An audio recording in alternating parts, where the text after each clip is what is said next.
Consideration to zoning bylaw amendment application 0515.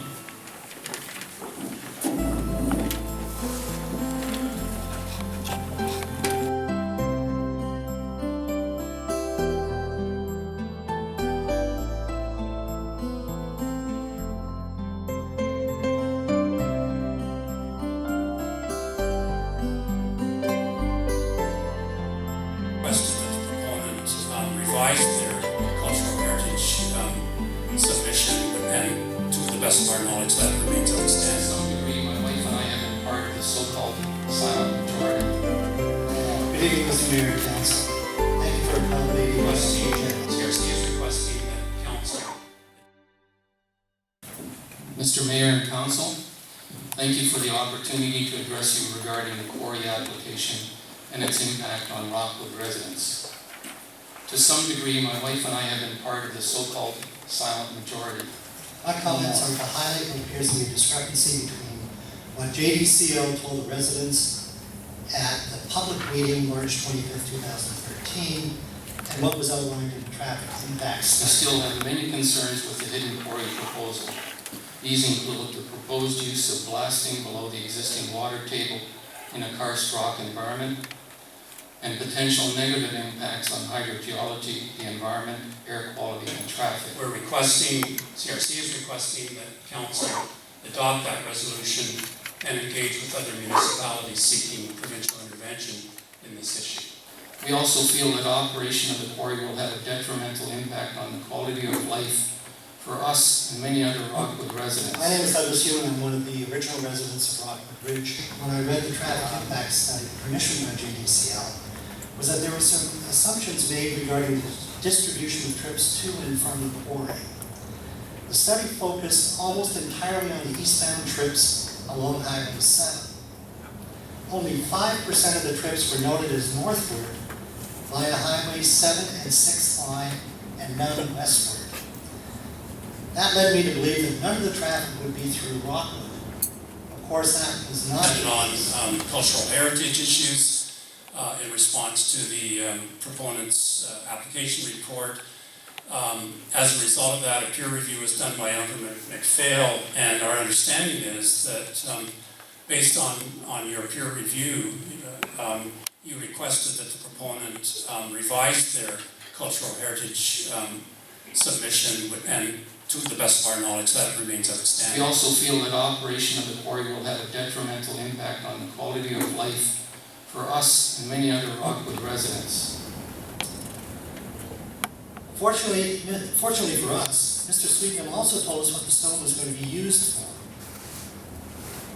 He said high-strength concrete and high-volume roads. So I asked, where are the concrete plants and the high-volume roads planned? And will this involve westward routes? Last time, on May 19th, 2 weeks ago, we spoke specifically about concerns about the site plans that the proponent has in their submissions.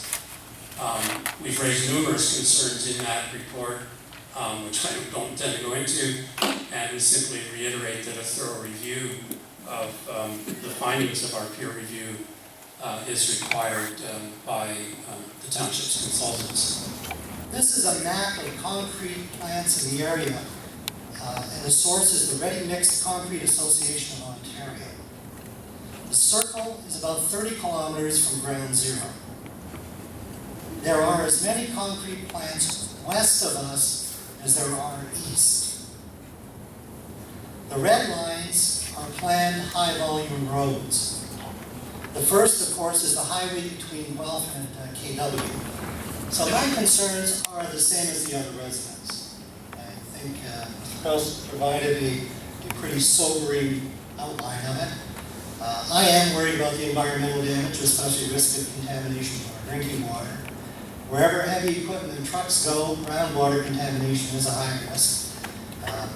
The operation of the quarry may require dewatering, although the current comments are It doesn't look like it's required, it hasn't been ruled out. And they may possibly pump water out of their aquifer and put it into surface streams. I am in Rockwood Ridge and very close to the blast zone, so blast damage is a risk to my home. And I also fear the loss of value of my home for being so close to a large active quarry. Reference to a Google Earth map showed me that we are located only about 1.5 kilometers as the crow flies from the proposed hidden quarry site. Consequently, we have great concern about the potential impact on property value by proximity to the site and damage to our home by vibrations resulting from rock blasting. Evaluations and studies conducted in other jurisdictions close to existing or proposed quarry or pit operations have shown a quantifiable negative impact on home and property values that is proportional to distance from the aggregate operation. Although this presentation deals mainly with the situation in our area of Rockwood, we recognize that there are properties located significantly closer to the proposed quarry, which would be affected much more. For example, residences quite close to the quarry, say within half a kilometer, could have valuation decreases on the order of 25% or more. And these values that I'm citing are from literature. There are 19 residences or structures within 440 meters, 0.44 kilometers, of the proposed operation. Such a disruptive activity should not be permitted to locate that close to established homes and businesses. At our location in Rockwood, the decrease in value could be on the order of just under 15%. But the traffic through Rockwood wasn't supposed to be a risk. A fleet of gravel hauling trucks going through 3 school zones wasn't supposed to worry us. That was because JDCL sold us a different story in their folksy presentation on March 25th, 2013. Here are a few slides from it to help us remember what was said. Of course, such a decrease in valuation would mainly be felt by us at the time of sale. However, assuming a devaluation of 15% and a linear relationship between taxes and valuation could also result in about a $600 decrease in property tax per year. There appear to be another 150 or so homes in the southeastern Rockwood Ridge area which are also located within this distance. As one goes further away, at up to a 2-kilometer distance, decreases may be just over 10%.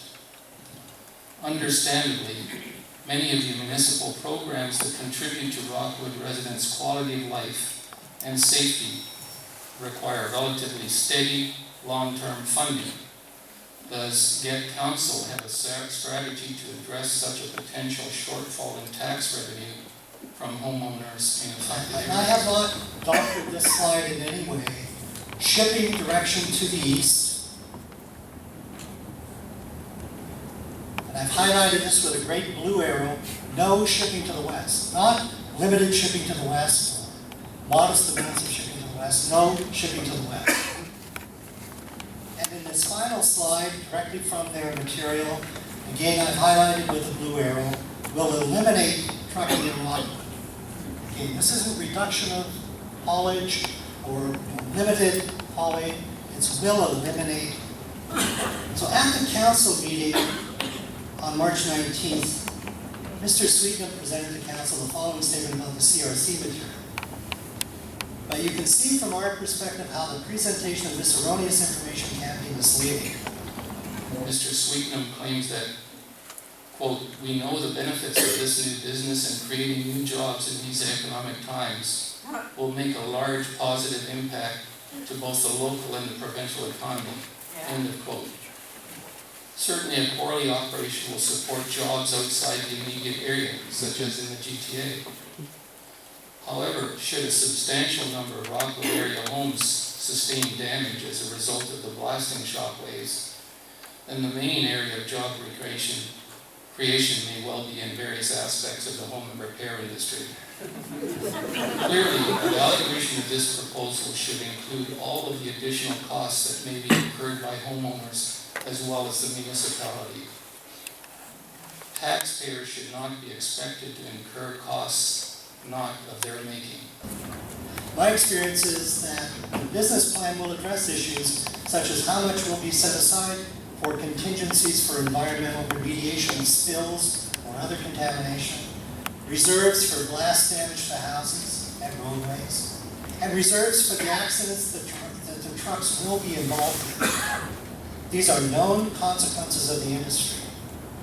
I would strongly urge council to get clarification of the business plan that JDCL must have for this quarry and compare it to the sales pitch and ask what else will not be as advertised. In summary, the potential negative impacts on traffic, hydrogeology, and the environment resulting from the operation of the proposed hidden quarry have been addressed by other delegations. Additionally, in view of the potential negative impacts on nearby homes in terms of property damage and valuation, we do not see how the quarry operation would benefit Guelph and Rockwood residents such as ourselves economically. We therefore request that the rezoning application for the hidden quarry site be denied or approval withheld until commitments to appropriate economic liability and compensation to homeowners in Guelph are made by the proponent.